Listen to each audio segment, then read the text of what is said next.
we will discuss Absolutely. some issues then. But what I'd like to move on to is the innovation cluster. Yeah. And I've got some material here. You can correct me if I'm wrong. It generated over $15 million in 2018. 2018, yep. Apparently, it was 15 times what the provincial goal was set at. It was. It supported 86 startups, created 171 jobs for the local economy alone. In 2018, absolutely. Would you like to expand on the innovation cluster, sure. please? So, I don't. Okay, because you're talking to a novice. I don't understand. I don't know how many people do. So please, just. So the innovation cluster, really, if we go back a little bit in time, started off as the DNA cluster. Basically, it was a partnership between the college, the university, and the province at that time. And then when I became the CEO, we expanded that to include the federal government and the city of Peterborough and the Angel Network. So really 6 groups that drive the innovation cluster today, all with the purpose and objective of driving jobs. But creating jobs. But again, creating jobs and driving jobs is a message. How do you actually do it, right? I mean, you can say that all day long. You can make that as part of whatever announcement you want to do, but how do you actually do it? Well, you basically create an environment for entrepreneurs to thrive. And so you look back at what entrepreneurs need, and basically everybody that's part of the cluster is a former entrepreneur that's been successful. And it's not every day was successful, but at the end of the day, more success than failures. You've got to fail to be successful. Absolutely, you're 100% right there. And so we basically work with companies. So individuals come to us with a business idea, and it can be everything from a half-page napkin right to a fully working prototype. And we get everything in between, and we sit down with them and we sort of figure out where they are. And then they apply, and so that we don't accept everybody into the innovation cluster, because for us it's on success. We have one of the hardest jobs, and that's how do we determine whether our company is going to be successful, and that's tough because there's no crystal ball, and you can't always do that. Yeah, my crystal ball is broken personally. Well, we do it though based on the entrepreneur. It's based on the personality of the entrepreneur. The product is important and their vision is important, but at the end of the day, do they have the tenacity and the drive to actually make it work, or when they have a bad day, are they just going to quit? And so we look for people that are going to do it no matter what. And then once we've got that, we work with them to basically overcome their challenges. And whether at the very beginning it could be, how do I raise a bit of money, or how do I borrow some money, or how do I bootstrap this? How do I work a second job in order to make enough money to build my company? They typically start off on what we call floater status, which means they don't permanently have a seat within the innovation cluster, but they can come in and out whenever they want. They get to a point where they're making enough money, or they've got ability to basically work 40 hours into their business, and they can permanently come in with a seat, and then we grow them from there. And our objective is to basically grow them from the entrepreneur, or a lot of times it's a partner, so 2 entrepreneurs come in together, basically to grow them up to 10 people, about $1 million in sales. And at that point in time, they're typically beyond what we call a valley of death, which is that initial phase. So they say that 80% of companies fail in their first 2 years, but if you're part of an incubator, only 30% fail. So that's a really interesting stat. Yeah, and it's a drastic, and we're seeing that now. So over that's 70% of our companies succeed. So what do? Is we help those organizations go from that 20 to 70, and that's a big difference. That's huge. And that's what we do. And again, we do that partly by the opposite side is we also discourage people from being an entrepreneur. We have people who go in there from time that would guarantee are part of that 80% they're going to fail, and we tell them maybe they shouldn't do that idea. Now, if they've got the drive and the passion, they'll come back. And we've had people we've rejected 2 or 3 times that have come back, and now they're doing very, very well. But they hadn't thought through the business idea. They hadn't really gone through the framework. They hadn't thought about the next steps. A lot of times they didn't truly understand what the problem was. Didn't have a business plan. Didn't have a business plan, and a business plan is all about a solution to a problem. It's a plan. Plans. Yeah. It's just a plan, but at least it's something. Yeah, and you have to you have to identify the problem. Right? There's if you don't know what the problem is, so you have to come up with a solution. So once you know the solution, then you have to monetize it. There's lots of problems out there in the world that there's no money in the world that's going to fix it, because there's no money there to fix it. Well, it's not going to make a good business. It may be a great idea, but unless you're going to be able to monetize it, either through a for-profit company or either a social enterprise, it still has to make money. Otherwise, you'll never hire any staff and you'll never grow the economy. And so that's where we kind of get involved and then basically help those companies. So like you said, 2018, we're 86 companies, of which 46 were under the age of 29, which to me is it's a pretty amazing stat. That's pretty amazing. That's our next generation. That's great. And since I've been the CEO, really since we moved downtown, so I was part of that group that created Venture North, that created that building downtown for sort of an entrepreneurial hub. And I'd love to talk a little bit about that for a second. But please. Just before I do that, we've done $35 million in the last 3 years and just under 400 jobs. And again, when I say we, it's me, the innovation cluster team, but really it's the entrepreneurs. At the end of the day, it's the people that are willing to put themselves at risk, put their house on the line, put their marriage on the line, put their personal relationships on the line. These are the people that, no matter what, their company is going to succeed. And they do it because they typically have a passion for the problem that they're solving, and they care. And then they care about a whole variety of different things, but they have to have that drive and that personal passion to care. Yeah, the courage to do it, yeah. And the courage to get up when you're down. Absolutely. And I think the number one reason why the innovation cluster has been successful is because we collaborate. We work with all the other agencies in town. And there was a time, and again, I sat on the board for Peterborough Economic and Innovation Cluster, where many of the support organizations would fight over turf. And, was my client or not my client. And they didn't, and part of it's the way their metrics work, that they're created from the way their funding sources are. And so there was a group that was basically called Startup Peterborough that came together. And it was all entrepreneurs that wanted to see this problem where we felt the agencies in town didn't work together. And so out of that, 5 of us bought the building because one of the number one reasons they didn't work together is because they're all siloed. The innovation cluster was at Trent University. At that time, Peterborough Economic Development was on Wolfe Street. You had Community Futures, which was just around the corner from where we are now. Yep. But basically, all these groups were sort of spread out throughout the city. The university and college, not necessarily aligned and having communication with each other. And so we basically kind of forced all those groups together, and junior achievement as well, and created the Venture North building, which basically was able to bring all of those organizations under one roof. So today we've got junior achievement on the lower level, Community Futures, Peterborough Economic Development, Eastern Ontario Economic Development, which is called SOFI. They represent similar to what our Community Futures Bank does. They're a bank that invests in technology companies, everywhere from the 404 in Toronto all the way to Ottawa. And they're based here in Peterborough, which most people don't know. And then the top floor was now the Innovation Cluster, which is partnered with the university and the college. And so by putting all of those groups together, now, if you're an entrepreneur, there's really no wrong building. You might have a wrong floor, but we'll send you up and down a floor. But it also means the organizations and the staff from all those groups work together as a cohesive group. We're just starting something now. Some personal relationships, which helps. Yeah, exactly. And we're doing this thing with the Chamber now called Chamber Coffee. So once a month in the lobby of Venture North, everybody in business is going to be invited in. So it's basically put on by... I wouldn't mind attending that. Yeah, it's May 16th is the very first one. Okay. It's in the lobby. It's 7:30 to 8:30, and the first one, actually, my wife Katja sponsored the coffee. But the idea is each month a different entrepreneur. So her company, Mega Experience, sponsored the coffee. But every month there's a different company that's going to sponsor it, and basically it's just to bring all the business people together so that they can collaborate. So you'll have new entrepreneurs, young entrepreneurs. We're hoping some of the JA students might come for 1 or 2 coffees, and mixed all the way up to senior executives. It's nice to see the kids together. It's amazing. That's our next generation. It's why we're doing this.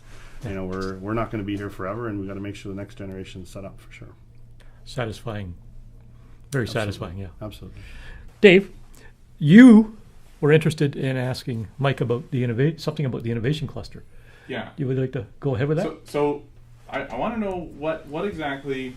So you mentioned the Waterloo computer accelerator there, and it's like the innovation cluster we know is like a building, right? And I think that the part that is a little bit unclear. You guys don't. It's not like you go there and you do one thing. It's like the innovation cluster is like a lot of things. And sometimes it feels a bit like it's mentorship. Sometimes it feels like it's connections. Sometimes it feels like it's like a co-location sort of shared working environment, and like what is it? Yeah, what were all the things? Like, so basically it's all of those things you just said. At the end of the day, what we're trying to do is identify problems that entrepreneurs or roadblocks that entrepreneurs are going to have when they're growing their tech-based companies. So remember, they're focused in typically 4 sectors. So software and hardware is one sector, which is a massive sector. Clean tech is another sector, which really in our area, we've got tons of water-based companies. Peterborough was recognized as number 1 in Ontario for water startups. That's primarily because of both the Innovation Cluster and Peterborough Economic Development, and the Centre for Alternative Wastewater and Treatment in Lindsay, and the university. But really in this area was that. Agriculture technology, again, it's very... Huge. It's huge, and you're not going to get an ag tech company going to start in downtown Toronto. At least I don't think you will. Here you can go from the university or college, depending on what aspect, to the innovation cluster, to a farm in 25 minutes. And then the last one, which is a bit smaller for us, and it's been probably the one that's been dwindling the most, is healthcare, because we were the DNA cluster at one point in time, and so anything around DNA research. So again, you're in a high-tech sector, and so you have tons and tons of roadblocks, and sometimes your roadblocks are access to capital, and that's where our partnership with the Angel Network, plus the Community Futures, Business Development Bank of Canada, Export Development Canada, those partnerships really help us bring out what those needs are. Sometimes it's access to mentorship, and you need to find mentors, and sometimes it's just you need to just be around like-minded people. You know, a lot of companies, as you guys know here, sometimes you start off in your basement and you go up and eventually move up to an office, but you might be 4 or 5 people that are working, and you know, you might be collaborating with a network of people around the world, you know, from a virtual point of view. But sometimes you just need to talk to real people. And so even our kind of recreational area where there's a ping pong table, I mean, quite often we'll see entrepreneurs just in there, you know, they've had a good day or a bad day and they're just playing ping pong, or they're, you know, sitting on a couch, playing a video game against each other. I mean, sometimes you just need that human interaction, which you don't get as an entrepreneur because you're probably working 80, 90 hours a week. I mean, and if you're not in the office working that, or at home, you're thinking about it, right? You get up at 2 o'clock in the morning and you're stressed out because you got to figure out Jot some ideas jot down. notes down. You got to figure out how to make payroll, or how do I close my first client, or my first client, you know, how do I keep my first client? I mean, all those things that you go through as an entrepreneur, and you just need to be around people. So part of the innovation cluster is just getting those like-minded people to be around each other. So, you know, when the chips are down and things are tough, you know, you can look around and say, you know what, the entrepreneur across the desk from me, you know, they had the same problem 2 months ago and they survived it. Or they'll come into my office and be like, listen, like, you know, I don't know how I'm going to make payroll next week. And I can say, you know what, I can remember about 10 times where I had the same issue, and let's sit there and work out what the challenges are. I mean, you know, maybe you just have too many employees, or maybe it's a cash flow issue and you got to figure out how to lend money against it. I mean, we've got a network of people that want to help out entrepreneurs, and that's my job, is to sort of say, okay, here's your problem, and I go and find the solution with those individuals, because ultimately the entrepreneur has to make that decision. It's not us, but we provide advice and guidance, and sometimes a bit of tough love too, because we'll, you know, sometimes it's like, listen, you hired too many people, and that's the reason why you can't make payroll, and you're going to have to make a cut. So it's what it is, and take it from me. I've had to do it, and you know, there can be some comfort in misery together, but that's what it is. It's how do Hard we decisions, yeah. how do we help those entrepreneurs, because these are the organizations that are going to drive our economy. Simple as that. You know, we can continue trying to move companies to Peterborough and the Peterborough in the area, and that's great. I don't think we should stop, but we're ultimately, the companies we create here, the Operitels of the world, and you know, the companies like here, I mean, these organizations are the ones that are going to continue employing people and giving people a good sense of living, and this is what it's all about, is how do we drive our economy and how do we make the community better, and that's how you do it, through business. So I had one other, well, maybe 2 other pieces with that. I'm sorry, Bill. No, it's okay. You go ahead. But Don't do it again. okay, 1 second. It's okay, you guys can cut it. I was going to ask him about We can get a coffee now, right? Yeah. I was going to ask Mike about the Angel Network, what that is. Well, can I? Yeah, go ahead. Can I do my bit first? Just, Okay. I'm really curious about a few things with the innovation cluster, if you don't mind. Yeah, of course. One is, like, so the people who are like in the innovation cluster, it's not like they don't pay for the service, right? So no. So their first desk is free. So the entrepreneur gets a free desk, and then they do pay $100 a month for each of their subsequent employees. Basically just to sort of teaching individuals that you do have to pay, not everything's for free. Right. But no, the idea is you come in for 6 months. Every 6 months you reapply. As long as your business is continuing to grow, we typically let you stay. But it is a competitive process. Every 6 months, everybody, so all the new incoming people that want to come in, everyone who's applied, gets kind of flatlined, and we look at all the businesses and say, okay, which are the ones, how many can we support? And really, we've just been continuing to basically grow and, you know, become more and more efficient so we can support more and more companies. And basically, yeah, we accept the organizations in, and the intent for them is to drive the economy. So we are funded by the province of Ontario. Oh, okay. The city of Peterborough. The Angel Network also gives us some money towards it. The college and the university, so both Trent and Fleming, all pay into our budget, and then we apply for federal funding. Federal's a little different. We basically look for programs that support entrepreneurs, and we apply for them on a case-by-case basis, and that's how we're funded. So we're definitely a government-funded agency with the intent of driving the economy. And so if you look at, and it is a great ROI. So I'll give you a perfect example. So last year, $15 million. Yes. Of the $15 million, about $10 million is actually salaries. So think about it. Just the provincial portion alone of that is probably about 15%. So $1.5 million got paid back in employment compensation, and our budget from the province is $200,000. So for $200,000, you get $1.5 million back. As an investor, I would take that any day. That's a good return. Absolutely. So, I mean, we are a not-for-profit organization, but basically every time you create a job, you're creating payroll taxes, which get fed back into the provincial and federal government. And in many cases, those individuals go out and buy houses and upgrade their houses, which feeds back property taxes into the city of Peterborough. So it's a win-win-win for everybody. And when they form companies, obviously they rent office space, which also pays back taxes. But there's a direct ROI between what we get from the government and how much they're collecting back. And it's always a percentage. So we're definitely doing a great ROI for all levels of government, for sure.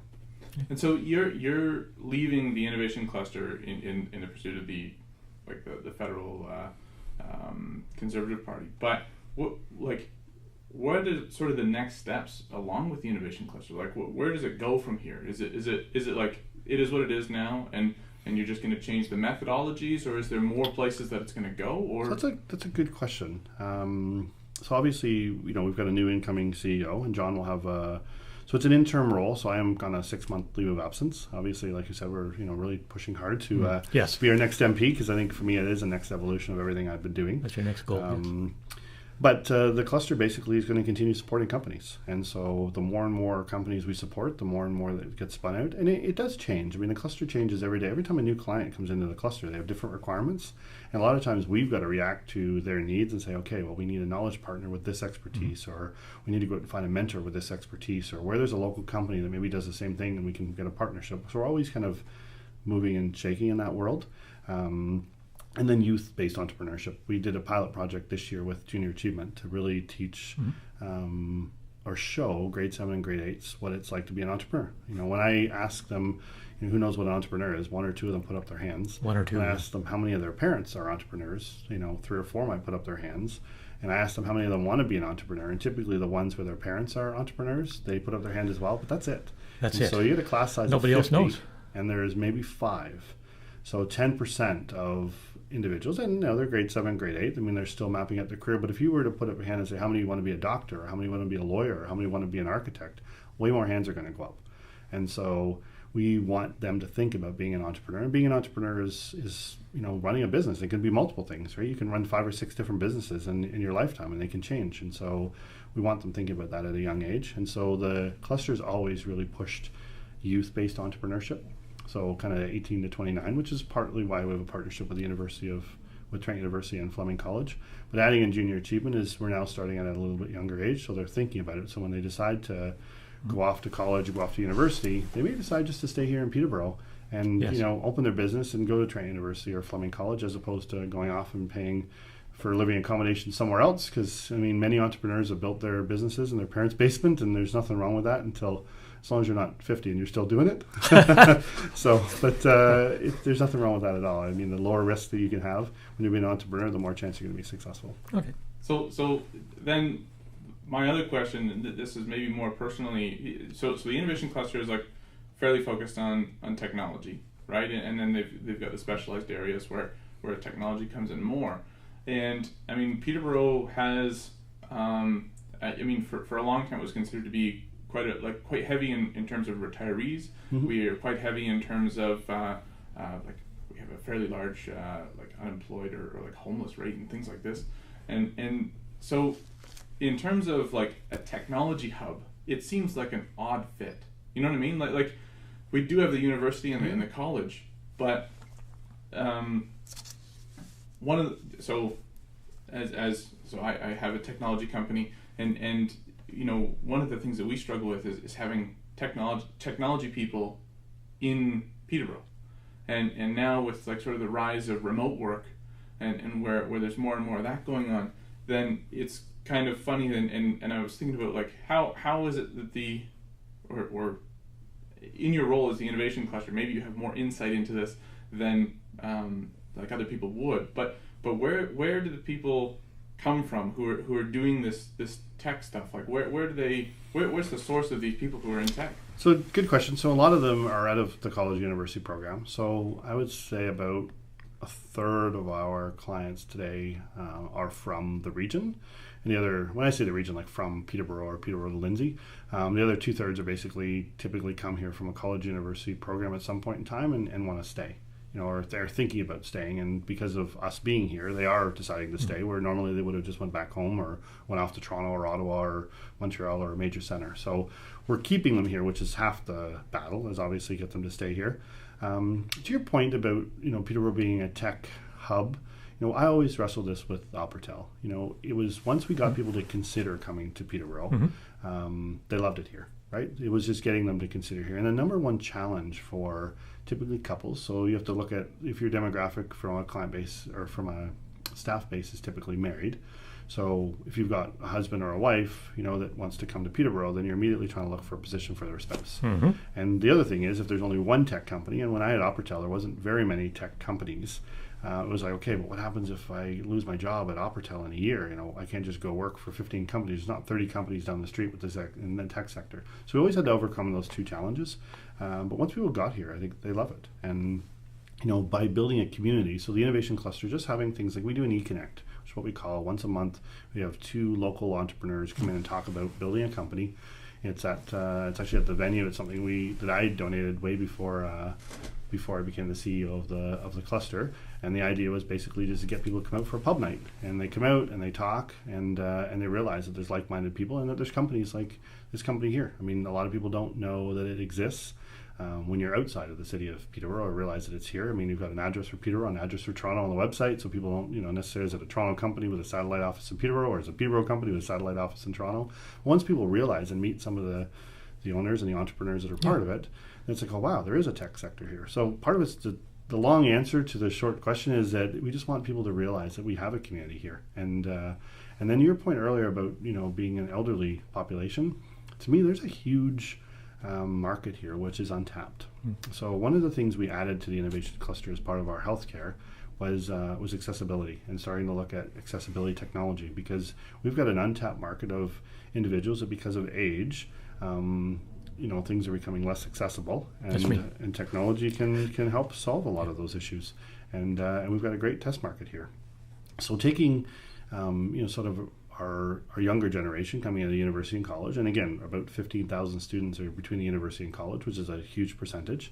Adding that to an older generation that have needs, there's an interesting thing there. And the other thing, which I know we've talked a little bit about the Angel Network, but this is the Angel Network works in this area. So the Angel Network are basically individuals that have, for the most part, because you need to have a certain financial status, you need to be an accredited investor. So in order to be an angel, which is a government regulation, and so you have to have a fair amount of money to be an angel in order to invest in companies. And because of that, typically you're farther on in your career because it's taking you a while to make that money out. And so what we basically have is some older individuals that are part of the Angel Network, and what they're doing is investing back in a lot of the young companies. And so to your point earlier, by taking a population which is older, which typically has a bit more money, and combining it with younger people that have all the passion and drive and energy but no money, and getting those two groups to come together. And that's really what the Angel Network is trying to foster, is taking and the money isn't just money, right? The money comes with mentorship and leadership and experience. So think of experience, money meets young, energetic individuals. Put those two things together, and I think you got a great recipe for potential success. And we're seeing it. I mean, we've got the numbers from our last year. I mean, that's the success of those entrepreneurs. I mean, we talk about how we've created this environment, but ultimately it's the entrepreneurs and the investors that took the risk and drove those organizations and created those jobs.